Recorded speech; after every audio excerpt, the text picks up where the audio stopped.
TikTok, you commie cunts. This week we found out that America's favorite dancing sensation was a front for an evil, corrupt, tyrannical regime. No, not Ellen, or as her staff calls her, Clint Yeastwood. It's TikTok. If you're not familiar with China's viral export, no, not that one.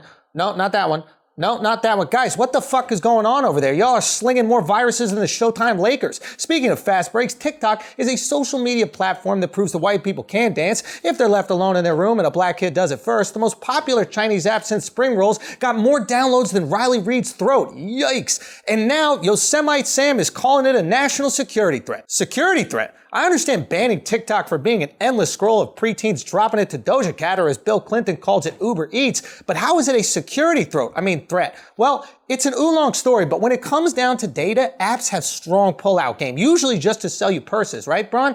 Just by being on your phone, apps can track shit like where you are, what you search, who you message, and everything else your girl did to ruin your bachelor party. Now, I'm sure you're thinking, whoa, Andrew, wait a pixel-dicking minute. If all apps do this, why is TikTok any different? Well, TikTok is not like other apps because China is not like other countries. When they say they're going to build a wall, they do it. And in 2017, China passed a law requiring corporations to hand over data at the Communist Party's request. Basically, in Beijing, industry and government are bound together like a Chinese woman's feet. TikTok claims they don't send that info to the Chinese government, and they even bought an American CEO who looks like meathead Lance Armstrong. Honestly, he looks like John Cena bent Lance over his bike. I said bike. But because they're a Chinese company, they gotta listen to the communist government. TikTok has been in more teen phones than James Franco. Last year, they paid $5 million to the US government for illegally collecting so many phone numbers of underage girls that Ghislaine Maxwell got jealous. China's been peeking at America for decades. A few years back, this boy band of Chinese army hackers got arrested for stealing the data of 22 million federal employees. Probably how they know the American identity so well. Military, sugar, fried food. How else you think they came up with General Tso's chicken? You're probably thinking, well, the American government is using our social media to spy on China, right? Wrong. We use planes for that, but that's not the point. Our government can't just flip a switch and make tech companies do whatever they want.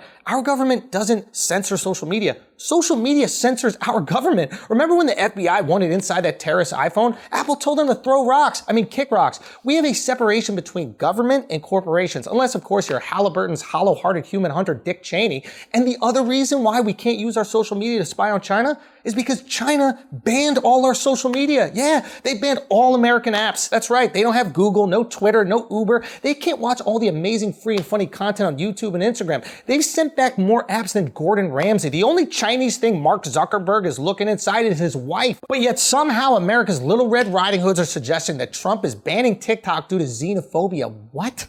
Then why isn't he banning Alibaba, Samsung, Sony, Honda, Toyota, Kia, Haier? I'll tell you why. Because they're not stealing our data. Most of our shit is manufactured in Asia. Your beloved iPhone was made by Taiwanese company Pegatron, which sounds like a Christmas gift from Porsche de Rossi. We don't care that Nikes are made in China because the only data collected from sneakers is that you love compliments from dudes. It does feel good, I'll be honest. Banning TikTok is not a racist attack on a specific group of people. You know what it is? Rounding up all the white people that want to be black in your country and putting them in concentration camps. Oh, it's Uyghurs?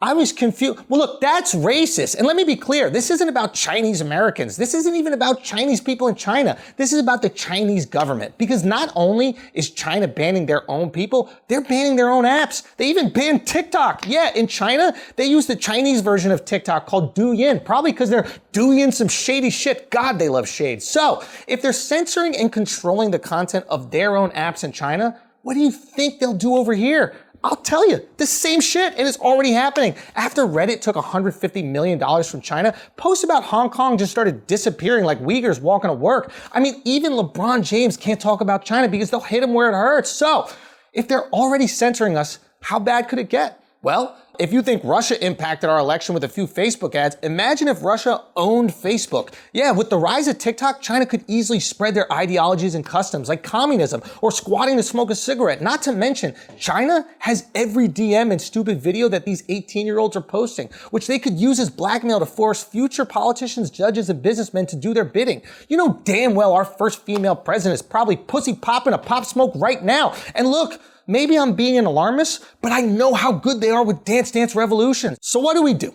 If we just ban TikTok, another foreign app is going to pop up next year. So maybe the best long-term solution to protect American people is to come up with some sort of regulation on data collection for all companies in and outside the US, especially those controlled by a communist regime. American companies also have to quit being so fucking greedy. They're on their knees salivating at the opportunity of Chinese investment. And these simps are all too willing to backstab hardworking Americans by silencing their voices and pushing propaganda for communist cash. Look, I'm not saying we should be fearful here at all. We are not in danger, and let me be clear, we're the fucking danger. We're the one who knocks. And the way you maintain that position is by being cautious. And if that means swapping TikTok for Reels, then I'm all about it. I love that Zuckerberg made an American knockoff of TikTok, because Zuck might be a dork, but that's our dork. And if China's upset that we bootleg their shit, well, hey, now you know how it feels. Thanks, guys. Peace. Hey! Here's something else we do better than the Chinese government. Drink, baby. We get red, white, and blue faced here. I'm telling you, if you like partying, you like drinking, and you don't want to be hungover, all you need to do is support today's sponsor, and that is DHM Detox. DHM Detox will break down the toxins in your body that cause you to get those painful hangovers. It is science. They are using science to stop you from having horrible mornings. And you know what? You're going to get 20% off. That's right. You go to this website right here, nodayswasted.co/Schulz. It's right here. Okay. You go to that website and you are going to get 20% off your first purchase and free shipping in the US. Why would you be hungover if you don't have to? Just go out. The capsules, they come in a little package. You can share them with some friends. After your first drink, pop a couple. Enjoy your night. Enjoy your morning. You're welcome. Thank me later. Peace.